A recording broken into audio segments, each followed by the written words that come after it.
Monseigneur, vous venez de recevoir une association de la société civile appelée la LISTAB qui est venue vous sensibiliser sur la nouvelle loi anti-tabac qui vient d'être votée au Sénégal pour solliciter l'Église pour un soutien dans l'implémentation de cette loi.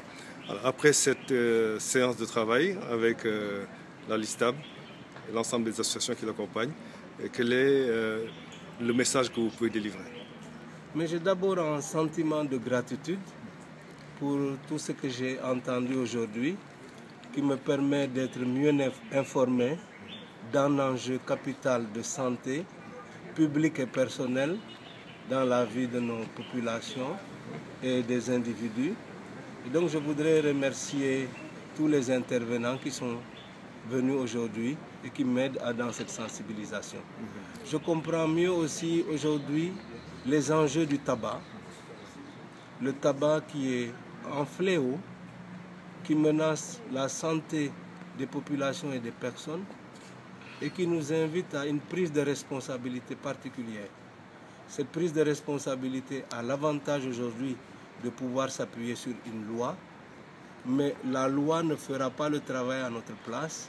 Il faut donc que nous travaillions à faire une sensibilisation par tous les canaux pour permettre aux personnes de bien comprendre que ce qui est en jeu, c'est non seulement des problèmes de santé, mais comme je l'ai même compris aujourd'hui, des problèmes de sécurité.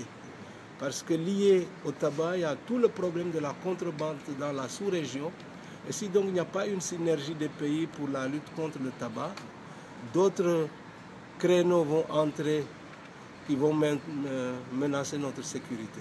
Donc pour tout cela, je remercie bien les intervenants de ce soir. Et je voudrais pour ma part dire en tout cas que je me sens pleinement engagé comme leader religieux à essayer de faire tout ce qui est à mon pouvoir pour aider à une meilleure prise de conscience des dangers du tabac. Est-ce que vous pouvez nous donner une idée de ce que l'Église peut faire concrètement dans ce sens? Alors dans ce sens-là, je pensais précisément que nos rassemblements peuvent être l'occasion de mieux informer nos populations, nos fidèles par rapport à ces enjeux. Je rêve même qu'il y ait des prises de parole de responsables de la santé ou de membres d'associations qui en savent un peu plus pour qu'à la fin d'une messe ou d'un rassemblement religieux, ces personnes puissent intervenir pour donner la bonne information aux fidèles. Je pense aussi que le créneau de nos dispensaires catholiques qui sont disséminés à travers le pays peuvent être un bon créneau pour la sensibilisation. Sans compter maintenant que la démarche auprès des prêtres, des chefs religieux peut être magnifique. Imaginez-vous, d'après ce que j'ai entendu aujourd'hui, au 19e siècle déjà, Seydina Issa Laye a pu sentir les dangers du tabac et mettre en garde ses propres fidèles contre ce tabac alors qu'on n'en avait pas toutes les données scientifiques aujourd'hui. Je trouve que c'était prophétique d'avoir pu avoir une pensée de cette nature.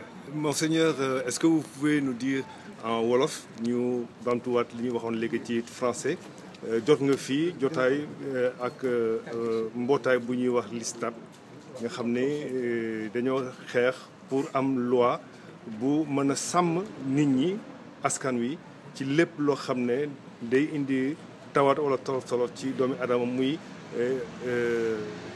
lépp luy póot.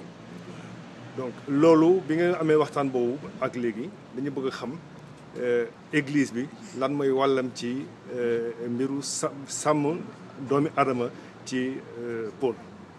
dama jëkk a rafetlu sensibilisation bi ma amee tey parce que am na lu bare loo xam ne maa ngi koy soog a dégg mu gën a leeral sama xam-xam ci lan mooy effet wu poon ci dundu nit te poon li mu mun a yàq ci yaram lu bare la kon nag ma yaakaar ne ci li ma dégg tey dama war a nekk missionnaire anti-poon noonu laa ko mën a waxee léegi ndaa jàppale leen ci seen liggéey bu rafet boobu mun a sàmm te aar sunu santé sunu wergu yaram ndaa mu doon daal sunu njëriñ ñun ñëpp.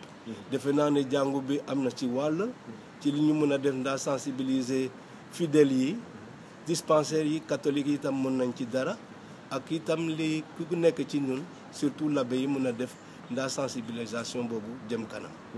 waaw liggéey boobu nag si sa xalaat naka lay mën a demee ci wàllu église. alors ci wàllu église dama yaakaar ne par exemple bu ñu dajee ci messe ba sottal messe bi la dara terewul ñu mun a woo koo xam ne dafa bokk ci association wala bu nekk ci domaine de la santé mu mun a indi xam-xamam ndaa yee nit ñi pour ñu gën a xam lan mooy méfe lan la pon bi yàq ci suñu dund.